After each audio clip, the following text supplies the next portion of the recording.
Good morning बच्चों। आज हम लोग क्लास 12th केमिस्ट्री का जो चैप्टर है वो इलेक्ट्रोकेमिस्ट्री स्टार्ट करने जा रहे हैं, पढ़ने जा रहे हैं हम लोग इलेक्ट्रोकेमिस्ट्री। तो इलेक्ट्रोकेमिस्ट्री क्या होता है, जैसे नाम से ही क्लियर है कि इलेक्ट्रोकेमिस्ट्री में क्या पढ़ना है हमें। इलेक्ट्रोकेमिस्ट्री मतलब इलेक्ट्रो मीन्स इलेक्ट्रिसिटी, और केमिस्ट्री में तो हम लोग केमिकल रिएक्शन की बात करते हैं। तो मतलब इस चैप्टर के अंदर हम लोग इलेक्ट्रिसिटी और केमिकल रिएक्शन के बारे में स्टडी करेंगे। ओके, इस चैप्टर के अंदर हम लोग इलेक्ट्रिसिटी और केमिकल रिएक्शन के बारे में स्टडी करेंगे। ठीक है, कैसे केमिकल रिएक्शन करवाया जाता है इलेक्ट्रिसिटी यूज करके, या फिर कैसे केमिकल रिएक्शन से इलेक्ट्रिसिटी प्रोड्यूस किया जाता है, वो हमको इस चैप्टर के अंदर स्टडी करना है डिटेल में। अब बात आती है कि जैसे हम लोग इसमें जो हम लोग बैटरीज यूज करते हैं, जैसे टॉर्च के अंदर जो बैटरी यूज किया जाता है, सेल यूज किया जाता है, या फिर जो टीवी का रिमोट होता है या जो वॉच होता है, उसमें जो हमारा सेल यूज किया जाता है, वो सेल एक्चुअली करता क्या है, उस सेल के अंदर केमिकल्स होते हैं और वो केमिकल रिएक्शन होता है, उसके बाद हमें क्या मिलता है, इलेक्ट्रिसिटी मिलता है। ठीक है, तो वो बेसिकली हमें इस चैप्टर के अंदर सेल्स के बारे में स्टडी करना है। इसके अलावा और भी बहुत सारे टॉपिक है जो इसके अंदर आएंगे, लेकिन मेन कंसेप्ट जो है वो सेल के थ्रू ही सारे पॉइंट डिस्कस किया जाएगा। जैसे इस चैप्टर के अंदर अगर कंटेंट की बात करें, कौन कौन से टॉपिक हमें स्टडी करना है, तो वो है पहला इलेक्ट्रोकेमिकल सेल। पहला है कि इलेक्ट्रोकेमिकल सेल क्या होता है, ये हम लोग पढ़ेंगे। उसके बाद गैल्वेनिक सेल को स्टडी करेंगे। फिर इलेक्ट्रोड पोटेंशियल क्या होता है, उसमें रिडक्शन पोटेंशियल क्या होता है, ऑक्सीडेशन पोटेंशियल क्या होता है। फिर नर्स्ट इक्वेशन पर आएंगे जो कि बहुत ही इंपॉर्टेंट है, और नर्स्ट इक्वेशन के बाद कंडक्टेंस ऑफ इलेक्ट्रोलाइटिक सॉल्यूशन का कंडक्टेंस देखेंगे। फिर इलेक्ट्रोलाइटिक सेल्स एंड इलेक्ट्रोलिसिस, फिर बैटरीज, फिर फ्यूल सेल और कोरोजन। ये हमारा इलेक्ट्रोकेमिस्ट्री के अंदर जो जो टॉपिक स्टडी करना है वो हमने यहाँ पर आपको लिख दिया है। इतने पॉइंट हमें डिस्कस करने, एक एक करके हम लोग ये सारे पॉइंट इस चैप्टर के अंदर डिटेल में डिस्कस करेंगे, पढ़ेंगे। अब बात आता है कि इलेक्ट्रोकेमिस्ट्री के अंदर तो हमें पता है कि इलेक्ट्रोकेमिस्ट्री के अंदर हमें सेल्स के बारे में स्टडी करना है, लेकिन अब ये होता है क्या, इसके अंदर क्या होता है। तो देखो, ये हमारा इलेक्ट्रोकेमिस्ट्री एक फिजिकल केमिस्ट्री का ब्रांच है। ठीक है, फिजिकल केमिस्ट्री का ब्रांच है, फिजिकल केमिस्ट्री का चैप्टर है। जैसे केमिस्ट्री में जनरली बेसिकली 3 तरह के होता है, ऑर्गेनिक, इनऑर्गेनिक और फिजिकल। तो इलेक्ट्रोकेमिस्ट्री फिजिकल का पार्ट है। ठीक है, इसमें हम लोग स्टडी करेंगे क्या, प्रोडक्शन ऑफ इलेक्ट्रिसिटी कैसे प्रोड्यूस किया जाता है through spontaneous chemical reaction. Spontaneous chemical reaction से इलेक्ट्रिसिटी कैसे प्रोड्यूस होता है, electricity it means electrical energy आप बोल सकते हो। ठीक है, तो कैसे प्रोड्यूस होता है। अब बात यहाँ पर आता है कि जब केमिकल रिएक्शन होता है तो इलेक्ट्रिसिटी प्रोड्यूस होता है, ये हमें पढ़ना है।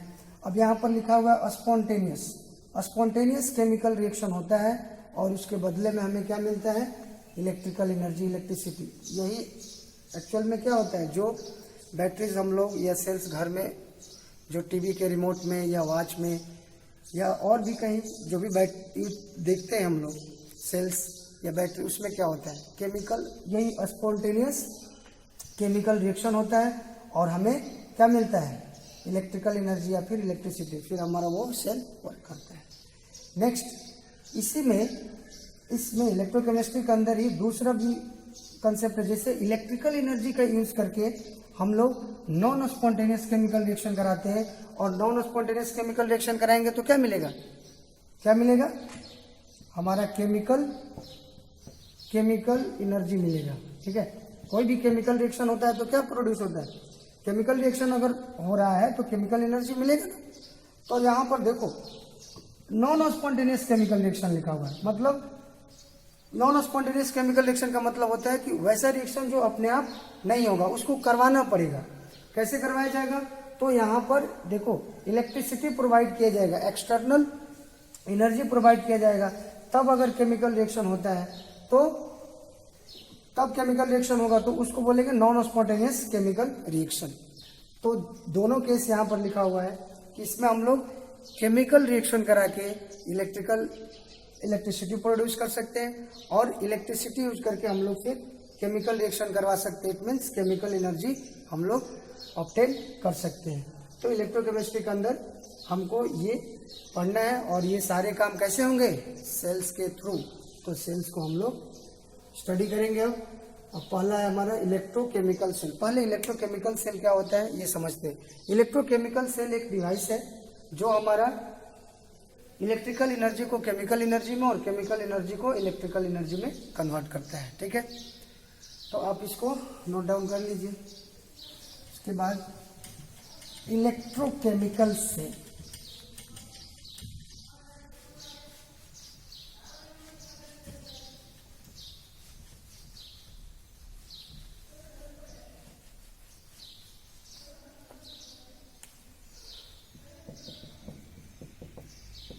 इलेक्ट्रोकेमिकल सेल देखते हैं ये क्या होता है। इलेक्ट्रोकेमिकल सेल क्या है हमारा? It is a device which convert chemical energy into electrical energy and vice versa. मतलब केमिकल सेल क्या है? इलेक्ट्रोकेमिकल सेल क्या है? इलेक्ट्रोकेमिकल सेल एक डिवाइस है जो केमिकल एनर्जी को इलेक्ट्रिकल में कन्वर्ट करेगा, या फिर इसका उल्टा भी हो सकता है, केमिकल एनर्जी को इलेक्ट्रिकल एनर्जी को केमिकल में भी ये चेंज कर सकता है। वाइस वर्सा मतलब उल्टा भी कर सकता है। तो इलेक्ट्रोकेमिकल सेल मान लो हमारा ये क्या एक डिवाइस है, एक डिवाइस है। अगर इसको हम लोग केमिकल एनर्जी अगर प्रोवाइड किया जाए, केमिकल एनर्जी अगर हमारे पास है, तो केमिकल एनर्जी को ये क्या करेगा? इलेक्ट्रिकल में चेंज करेगा। इलेक्ट्रिकल एनर्जी में चेंज कर देगा। और अगर इसको इलेक्ट्रिकल एनर्जी दोगे, अगर इसको इलेक्ट्रिकल एनर्जी प्रोवाइड करोगे, तो वो उसको केमिकल रिएक्शन करा करके केमिकल एनर्जी में कन्वर्ट कर देगा। ठीक है, ओके। तो इलेक्ट्रोकेमिकल सेल क्या है? इलेक्ट्रोकेमिकल सेल एक डिवाइस है। इलेक्ट्रोकेमिकल सेल एक डिवाइस है जिसका काम क्या है? केमिकल एनर्जी को इलेक्ट्रिकल में चेंज करना, और इलेक्ट्रिकल एनर्जी अगर आप दे रहे हो तो फिर उसको केमिकल एनर्जी में कन्वर्ट करना। तो ये जो इलेक्ट्रोकेमिकल जो सेल है वो दो तरह का होता है। एक होता है गैल्वेनिक सेल और दूसरा होता है इलेक्ट्रोलाइटिक सेल। तो गैल्वेनिक सेल बेसिकली क्या करता है? केमिकल एनर्जी को इलेक्ट्रिकल एनर्जी में कन्वर्ट करता है, और इलेक्ट्रोलाइटिक सेल जो होता है वो इलेक्ट्रिकल एनर्जी को केमिकल एनर्जी में चेंज करता है। तो दो तरह के इलेक्ट्रोकेमिकल सेल, दो तरह के होते हैं। दो टाइप के इलेक्ट्रोकेमिकल सेल हमको पढ़ना है, एक गैल्वेनिक सेल और दूसरा हमारा क्या है? Electrolytic cell. Okay, electrolytic cell.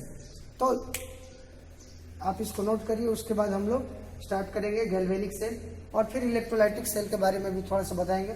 उसके बाद गैल्वेनिक सेल को डिटेल में स्टडी करेंगे। आप इसको नोट डाउन कर लीजिए।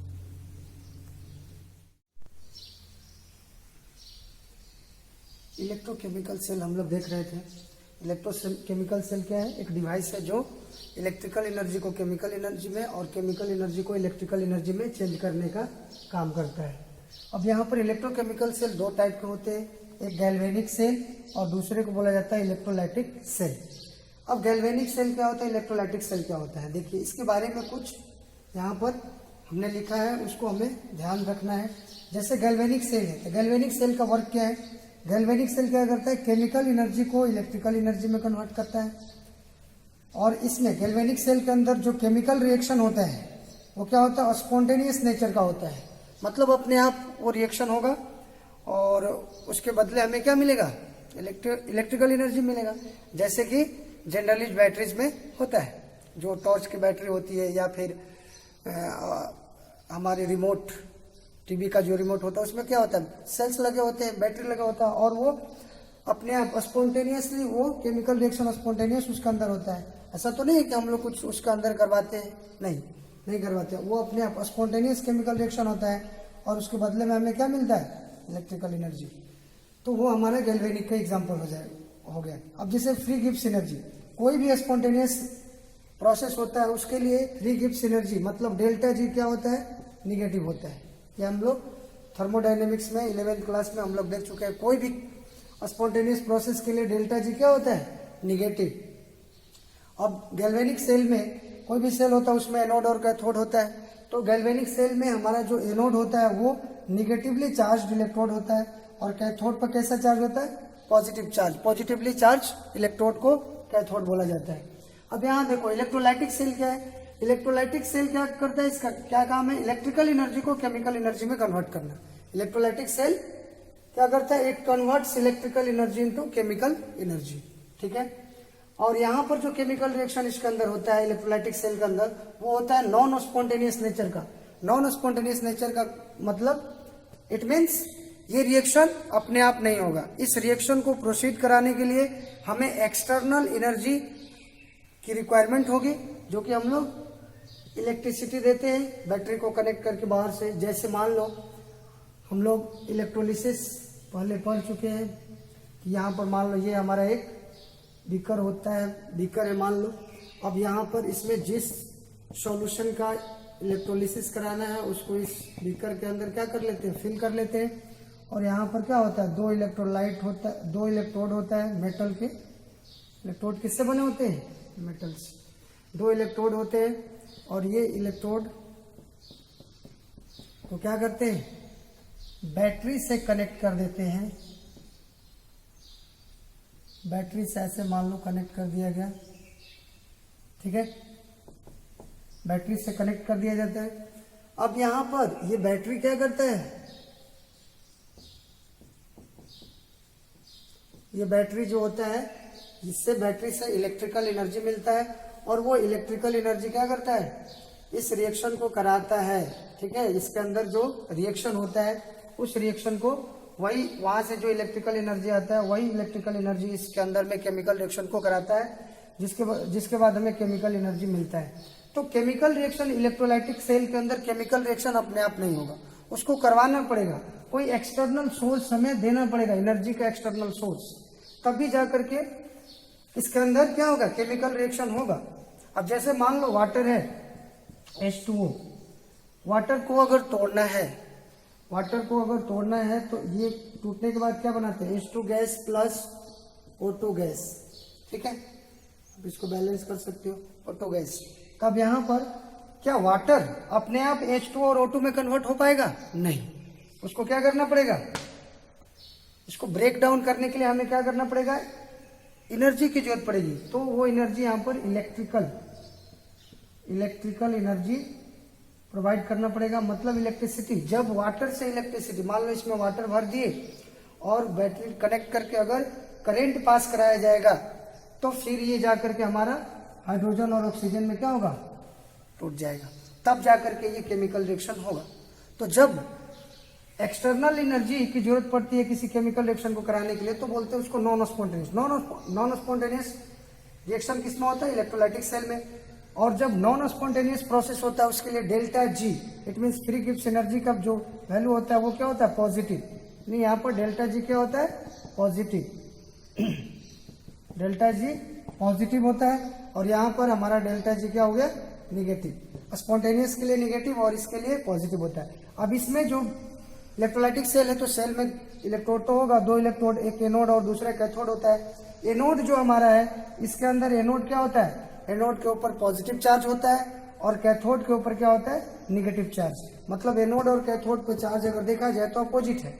गैल्वेनिक सेल में एनोड पर निगेटिव चार्ज है, यहाँ पर इलेक्ट्रोलाइटिक सेल में एनोड पर क्या है, पॉजिटिव चार्ज है। कैथोड पर पॉजिटिव चार्ज यहाँ पर है, यहाँ कैथोड पर क्या है, निगेटिव चार्ज। तो ये दोनों सेल में ये जो चार्ज है एनोड कैथोड पर का वो अलग है, ठीक है। तो ये था हमारा। तो इलेक्ट्रोलाइटिक सेल में हमें इलेक्ट्रिकल एनर्जी देना पड़ता है और उसके बदले में क्या होता है, केमिकल रिएक्शन होता है और हमें क्या मिलता है, केमिकल एनर्जी। और ये एक नॉन स्पॉन्टेनियस रिएक्शन होता है इसके अंदर, इलेक्ट्रोलाइटिक सेल के अंदर। Gibbs energy delta G positive होता है और यहाँ पर एनोड पर पॉजिटिव चार्ज होता है, कैथोड पर निगेटिव चार्ज होता है। वही गैल्वेनिक सेल की अगर बात करें तो ये हमारे केमिकल एनर्जी को इलेक्ट्रिकल एनर्जी में कन्वर्ट करता है और इसके अंदर स्पॉन्टेनियस केमिकल रिएक्शन होता है और फिर फ्री गिब्स एनर्जी का वैल्यू निगेटिव होता है क्योंकि स्पॉन्टेनियस में गिब्स एनर्जी हमेशा निगेटिव वैल्यू होता है। एनोड पर यहाँ निगेटिव चार्ज होता है, कैथोड पर पॉजिटिव चार्ज होता है। अब ये तो हमारा दोनों सेल के बारे में थोड़ा बेसिक आइडिया हो गया। अब हम लोग गैल्वेनिक सेल स्टार्ट करेंगे। गैल्वेनिक सेल डिटेल में स्टडी करेंगे। गैल्वेनिक सेल को वोल्टाइक सेल के नाम से भी जाना जाता है, वोल्टाइक सेल भी बोला जाता है। ठीक है, वोल्टाइक सेल भी इसको बोला जाता है।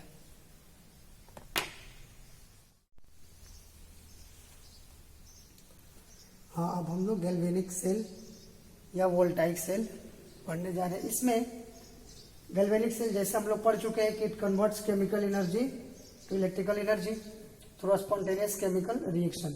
और इसमें सेल में जो एनोड होता है और कैथोड होता है, यहाँ पर देखो एनोड पर हमेशा क्या होता है, एनोड किसको बोलते हैं, तो एनोड जहां पर ऑक्सीडेशन रिएक्शन होता है उसको एनोड बोला जाता है और जहां पर कैथोड होता है वहां पर ऑलवेज रिडक्शन होगा। ऑलवेज, ये बात ध्यान रखना, एनोड पर ऑलवेज क्या होगा, ऑक्सीडेशन।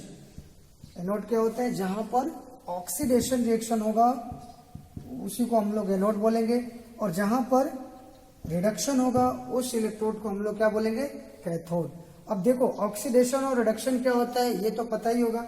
अब जैसे इसका बेसिक डिफिनेशन ऑक्सीडेशन रिडक्शन का होता है जो छोटे क्लासेस में पढ़ाया जाता है 10th में, कि loss of oxygen atom, gain of oxygen atom. इस बेसिस पर ऑक्सीजन एटम के टर्म में या हाइड्रोजन एटम के टर्म में ऑक्सीडेशन रिडक्शन को डिफाइन किया जाता है। बट यहाँ पर गेन ऑफ ऑक्सीजन या लॉस ऑफ हाइड्रोजन इससे कोई लेना देना नहीं है। यहाँ पर मेन जो हमको डिफिनेशन यहाँ जानना ऑक्सीडेशन रिडक्शन का, तो ऑक्सीडेशन क्या होता है, ऑक्सीडेशन में क्या होता है, लॉस ऑफ इलेक्ट्रॉन्स। इलेक्ट्रॉन का जब लॉस होता है तो ऑक्सीडेशन रिडक्शन में क्या होता है, गेन ऑफ इलेक्ट्रॉन। जब इलेक्ट्रॉन का गेन होता है तो रिडक्शन बोला जाता है और जब लॉस होता है इलेक्ट्रॉन का तो ऑक्सीडेशन होता है। ठीक है, या फिर ऑक्सीडेशन नंबर के टर्म में अगर बात करें तो यहां पर आप बोल सकते हो इंक्रीज इन ऑक्सीडेशन नंबर या ऑक्सीडेशन स्टेट, और इसमें क्या होगा, डिक्रीज इन ऑक्सीडेशन नंबर। ठीक है, तो अगर ऑक्सीडेशन नंबर डिक्रीज करता है तो रिडक्शन होता है और ऑक्सीडेशन नंबर अगर इंक्रीज करता है तो रिडक्शन।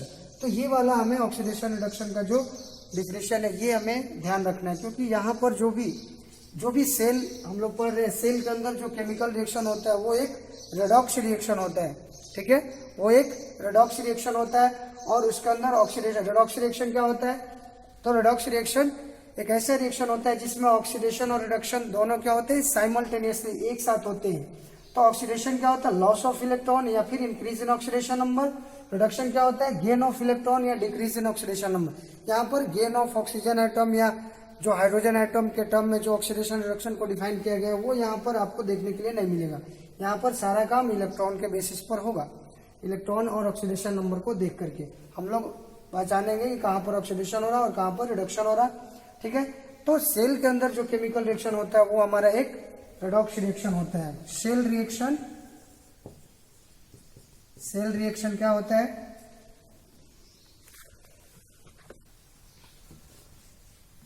सेल रिएक्शन एक हमारा रेडॉक्स रिएक्शन होता है। सेल रिएक्शन क्या होता है, एक हमारा रेडॉक्स रिएक्शन होता है। ठीक है, और रेडॉक्स हम लोग जानते हैं, रेडॉक्स रिएक्शन क्या होता है, दोज रिएक्शन इन विच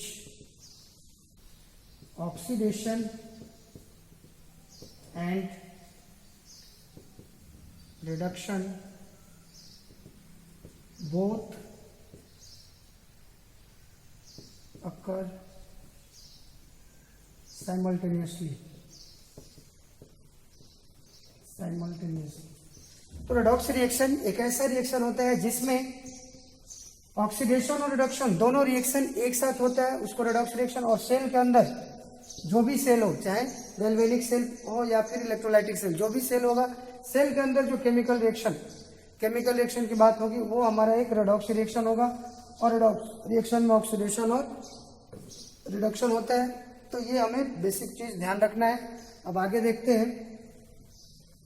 अब यहाँ पर गैल्वेनिक सेल को स्टडी करने के लिए हम लोग एक डैनियल सेल को स्टडी करेंगे। डैनियल सेल क्या होता है? डैनियल सेल एक गैल्वेनिक सेल का ही एग्जाम्पल है, ठीक है। और यहाँ पर हम लोग गैल्वेनिक सेल का ही एग्जाम्पल है डैनियल सेल, और डैनियल सेल के थ्रू हम लोग गैल्वेनिक सेल के को समझेंगे। तो सिर्फ डैनियल सेल क्या होता है? तो डैनियल सेल, यहाँ पर जो हम डायग्राम बनाए हैं, जो डायग्राम बनाए हैं सेल का, ये हमारा डैनियल सेल है।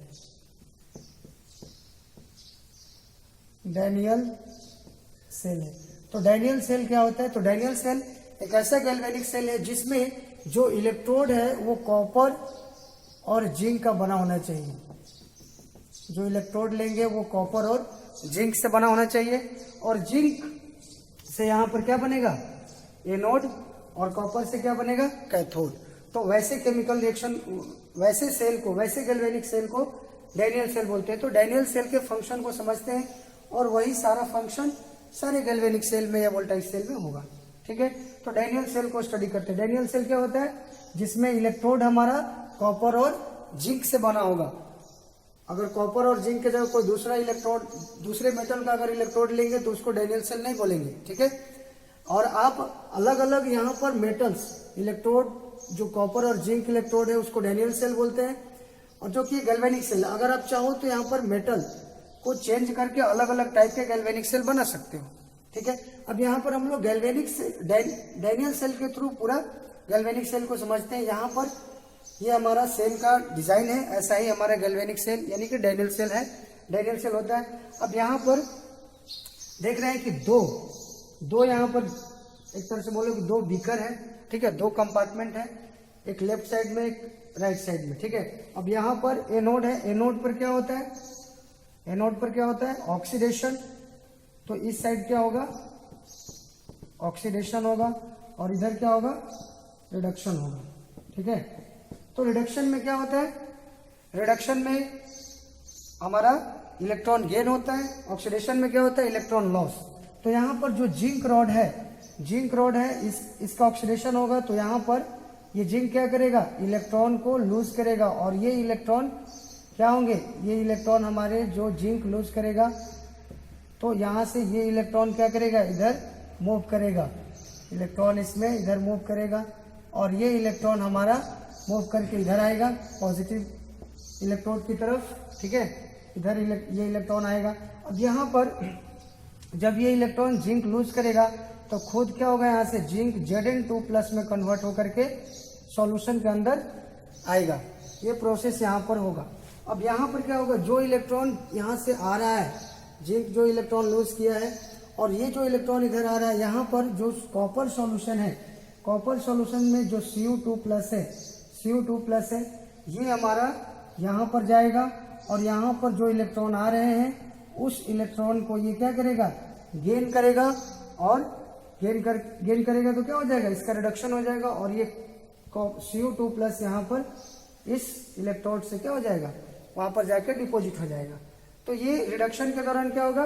ये जो इलेक्ट्रॉन आ रहे हैं उसको ये Cu2+ गेन करेगा, और उसको बोलते हैं रिडक्शन, और ये Cu2+ यहाँ चला जाएगा, और सॉल्यूशन के अंदर क्या हो जाएगा? इसका जो निगेटिव पार्ट है ये रह जाएगा। अब यहाँ पर जिंक, ये जिंक जो रॉड है इसका ऑक्सीडेशन होता है, और यहाँ पर जिंक इलेक्ट्रॉन लूज करेगा, तो ये इलेक्ट्रॉन मूव करके उधर जाएगा, और उसी इलेक्ट्रॉन को ये Cu2+ जो कॉपर सल्फेट के अंदर है वो क्या करेगा? गेन करेगा, और यहाँ से Zn2+ सॉल्यूशन के अंदर आएगा। और एक बात ध्यान रखना कि जिस मेटल का इलेक्ट्रोड यहाँ पर लेते हैं,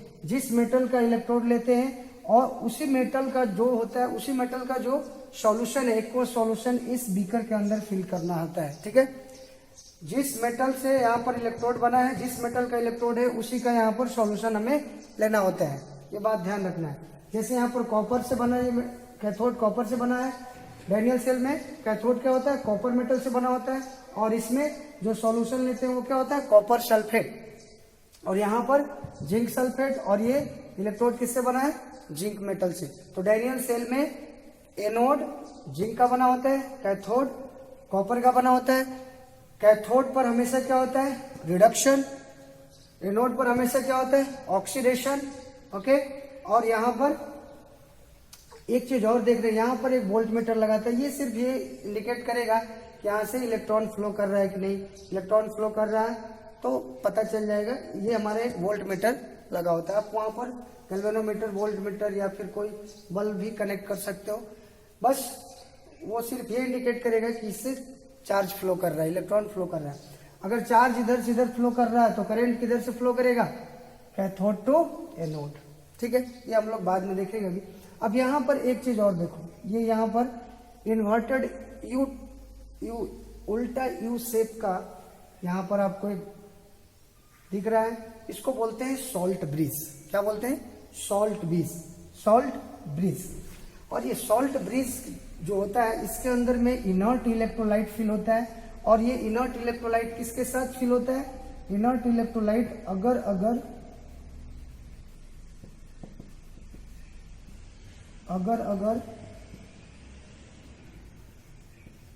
पाउडर के साथ मिक्स करके इसके अंदर में फिल किया जाता है। सॉल्ट ब्रिज के अंदर अगर एक जेल टाइप सब्सटेंस होता है, ठीक है, जेल टाइप सब्सटेंस होता है। जेल मतलब जैसे पेस्ट होता है ना, गाढ़ा सॉल्यूशन। तो अगर पाउडर के साथ ये जो इनर्ट इलेक्ट्रोलाइट है, इनर्ट इलेक्ट्रोलाइट जैसे यहाँ पर KCl, KNO3, NH4Cl, तो इन सबको ये इसमें से कोई भी आप एक ले सकते हो। और ये इनर्ट इलेक्ट्रोलाइट अगर पाउडर के साथ, जो कि एक जेल टाइप सब्सटेंस होता है, यानी पेस्ट जैसा होता है, थोड़ा गाढ़ा होता है, ये इसके साथ मिक्स करके ये सॉल्ट ब्रिज के अंदर फिल किया जाता है। और ये सॉल्ट ब्रिज का यहाँ पर इंपॉर्टेंस क्या है, तो सॉल्ट ब्रिज क्यों यूज किया जाता है, हम लोग अभी इसको पढ़ेंगे कि सॉल्ट ब्रिज का फंक्शन क्या है, सॉल्ट ब्रिज का क्या फंक्शन है। तो सॉल्ट ब्रिज जो होता है, वो ये जो सॉल्ट ब्रिज है, वो दोनों जो हाफ सेल है, इसको हाफ सेल बोला जाता है, दोनों हाफ सेल को क्या करता है, इंटरनली कनेक्ट करता है, पूरे सर्किट को इंटरनली कनेक्ट करता है। और ये सेल को क्या करता है, इलेक्ट्रिकल न्यूट्रलिटी बनाए रखने में हेल्प करता है। अब जैसे देखो यहाँ पर, अगर यहाँ से इलेक्ट्रॉन्स बार इलेक्ट्रॉन्स यहाँ से क्या हो रहा है, निकल रहे हैं और इलेक्ट्रॉन्स इधर जा रहे हैं, और सॉल्यूशन में जितना Cu2+ है वो क्या हो रहा है, कॉपर इलेक्ट्रोड के पास जा रहा है। तो इस सॉल्यूशन में क्या हो रहा है, क्या बच जा रहा है, अगर ये CuSO4 है हमारा, और अगर ये इसमें Cu2+ अगर यहाँ से सॉल्यूशन से निकल करके कैथोड के पास जाकर डिपॉजिट हो रहा है, तो सॉल्यूशन के अंदर क्या बच जाएंगे, निगेटिव चार्ज। मतलब यहाँ पर बहुत सारे सल्फेट के आयन क्या होंगे, इस सॉल्यूशन के अंदर बहुत सारे सल्फेट के आयन होंगे, मतलब नेगेटिव चार्ज बहुत ज्यादा हो जाएगा सॉल्यूशन के अंदर, अगर ये प्रोसेस कंटिन्यूअस चले तो। अब इसके अंदर क्या हो रहा है, इलेक्ट्रॉन ये जब लूज कर रहा है तो यहाँ Zn2+ क्या हो रहा है, रिमूव हो रहा है, और Zn2+ क्या हो रहा है, सॉल्यूशन के अंदर आ रहा है। तो सॉल्यूशन के अंदर बहुत ज्यादा क्या होगा, पॉजिटिव चार्ज हो जाएगा। कुछ देर के बाद, कुछ देर जब ये प्रोसेस चलेगा, उसके बाद क्या होगा, ये जो लेफ्ट साइड में जो हमारा हाफ सेल है, इसको हाफ सेल बोलते हैं, ठीक है। ऑक्सीडेशन हो रहा है तो ऑक्सीडेशन हाफ सेल आप इसको बोल सकते हैं, ऑक्सीडेशन हाफ सेल। और इसको क्या बोल सकते हैं, रिडक्शन हाफ सेल। तो दो सेल हमारा यहाँ पर, ऑक्सीडेशन हाफ सेल और रिडक्शन हाफ सेल।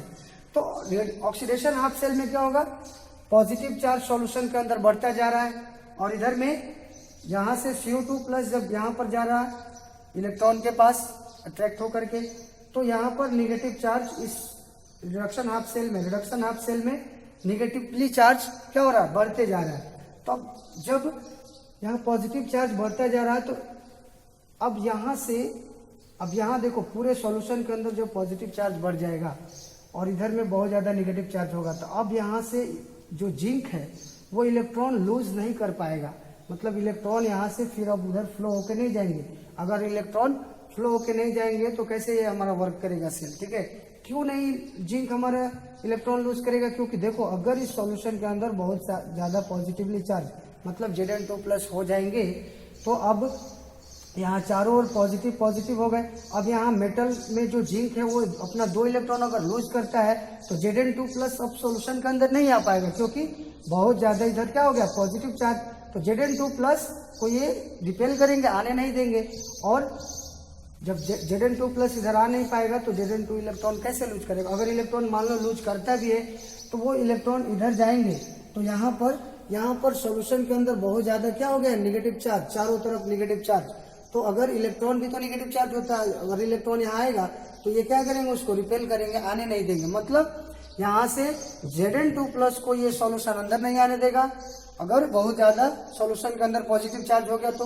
और यहाँ पर अगर बहुत ज्यादा निगेटिव चार्ज हो जाता है तो फिर इलेक्ट्रॉन को ये आने नहीं देता। अगर मान लो यहाँ से इलेक्ट्रॉन आता भी है तो यहाँ पर इलेक्ट्रॉन ये आ नहीं पाएगा, क्योंकि बहुत सारे निगेटिव चार्ज इसको रिपेल कर देंगे। और यहाँ से Zn2 प्लस को ये सॉल्यूशन अंदर नहीं आने देगा, तो यहाँ से ये Zn क्या करेगा, इलेक्ट्रॉन लूज नहीं करेगा, तो फिर ये हमारा वर्क ही नहीं करेगा। मतलब यहाँ पर इलेक्ट्रिकल न्यूट्रलिटी क्या हो गया, खत्म हो जाएगा।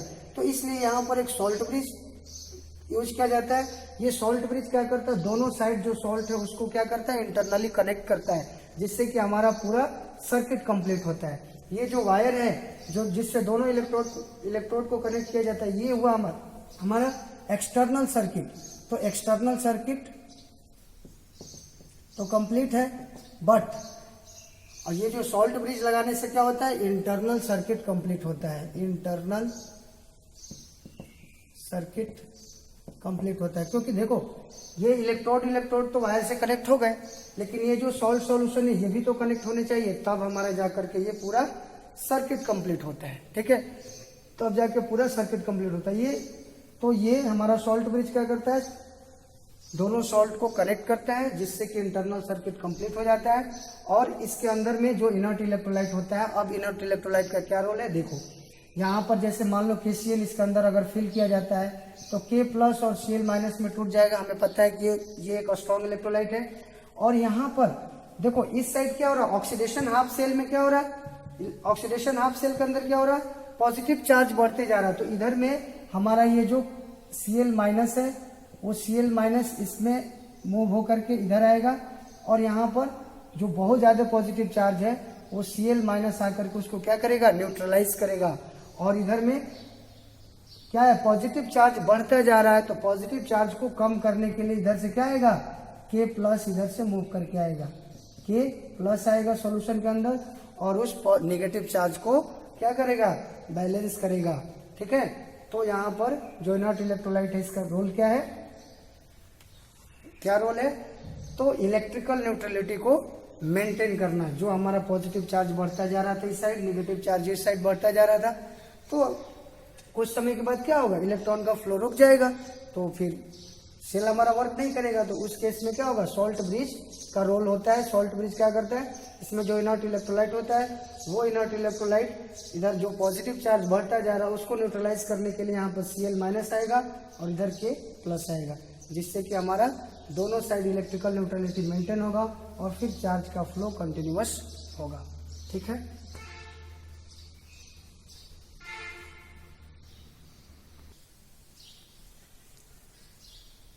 तो ऑक्सीडेशन हाफ सेल और रिडक्शन हाफ सेल।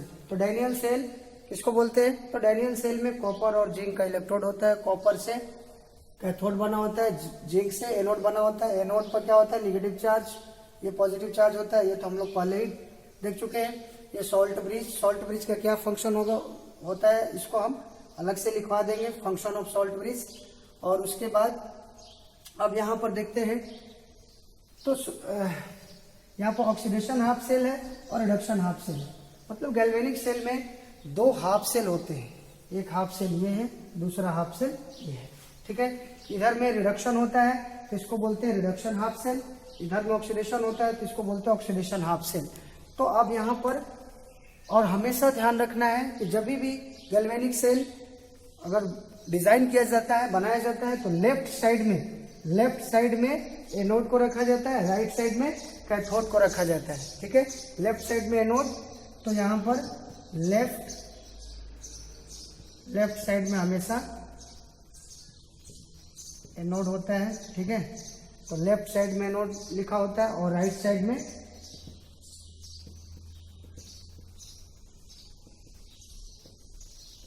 ठीक है। अब यहाँ पर देखो एनोड और कैथोड पर हमें पता है कि एनोड पर रिएक्शन क्या होता है, कैथोड पर रिएक्शन क्या होता है, उसको हम लोग यहाँ लिखते हैं, इसको रफ कर लेते हैं।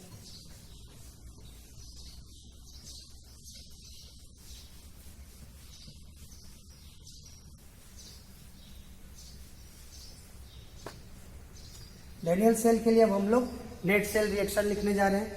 तो यहाँ पर इस हाफ सेल में क्या हो रहा है, ऑक्सीडेशन, हाफ ऑक्सीडेशन हो रहा है। तो इसके लिए हम लोग एट एनोड पर हम लोग ऑक्सीडेशन हाफ रिएक्शन लिखेंगे। ऑक्सीडेशन हाफ रिएक्शन इसका हो रहा है जिंक का। तो यहाँ पर Zn सॉलिड क्या होगा, Zn2 प्लस, 2 इलेक्ट्रॉन लूज होगा, ठीक है। अब एट कैथोड पर क्या होता है, रिडक्शन। तो हम लोग उसके लिए रिडक्शन हाफ रिएक्शन लिखेंगे। तो वहां पर किसका रिडक्शन हो रहा है, Cu2 प्लस का। तो Cu2 प्लस एक्वस ये क्या करेगा, 2 इलेक्ट्रॉन गेन करेगा और कॉपर में कन्वर्ट हो जाएगा। ओके, अब देखो, अब दोनों हाफ रिएक्शन को अगर ऐड करेंगे तो इस डैनियल सेल के लिए क्या आएगा, नेट सेल रिएक्शन आएगा, ठीक है। नेट सेल रिएक्शन आएगा डैनियल सेल के लिए, जो कि हमारा एक रिडॉक्स रिएक्शन होगा।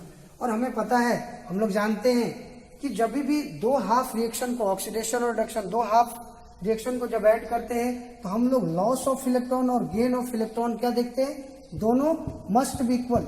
अगर दोनों इक्वल नहीं है तो उसको इक्वल बना लेते हैं, उसके बाद ऐड करते हैं। अब आप यहाँ पर तो लॉस ऑफ इलेक्ट्रॉन और गेन ऑफ इलेक्ट्रॉन क्या है, इक्वल है। तो यहाँ पर फिर अलग से कुछ भी करने की जरूरत नहीं है, ठीक है। अगर आप इसको 1 मान लो, इसको आप 2 मान लो, तो 1 और 2 को अगर आप ऐड कर देते हो तो हमारा क्या आएगा, सेल रिएक्शन आ जाएगा। तो अब जब इसको ऐड करेंगे तो यहीं पर आप ऐड कर दो डायरेक्ट, अलग से करने की क्या जरूरत है, ठीक है। यहीं पर हम ऐड कर देते हैं। तो अगर आप इसको ऐड करेंगे तो 2 electron loss of electron, gain of electron equal है तो कैंसिल आउट हो जाएगा। तो नेट सेल रिएक्शन क्या हो जाएगा, zinc plus copper 2 plus aqueous, Zn2 plus aqueous, और हमारे यहाँ पर कॉपर सॉलिड। तो ये हमारा डैनियल सेल के लिए क्या आ गया, नेट सेल रिएक्शन,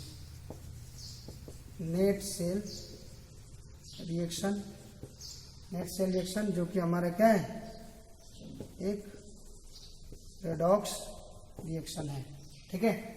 और जब यही रिएक्शन होगा तो इसके बदले हमें क्या मिलेगा, इस रिएक्शन के बदले इलेक्ट्रिकल एनर्जी,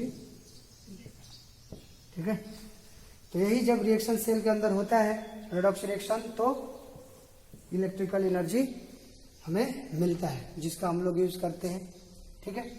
तो ये हम लोग देखें यहाँ पर गैल्वेनिक सेल का कंस्ट्रक्शन डिजाइन कैसे होता है। गैल्वेनिक सेल में 2 पार्ट होते हैं, एक को बोलते हैं ऑक्सीडेशन, 2 हाफ सेल होते हैं बोल सकते हैं, एक ऑक्सीडेशन हाफ सेल बोलते हैं, दूसरे को रिडक्शन, क्योंकि इधर में ऑक्सीडेशन होता है और यहाँ पर एनोड होता है।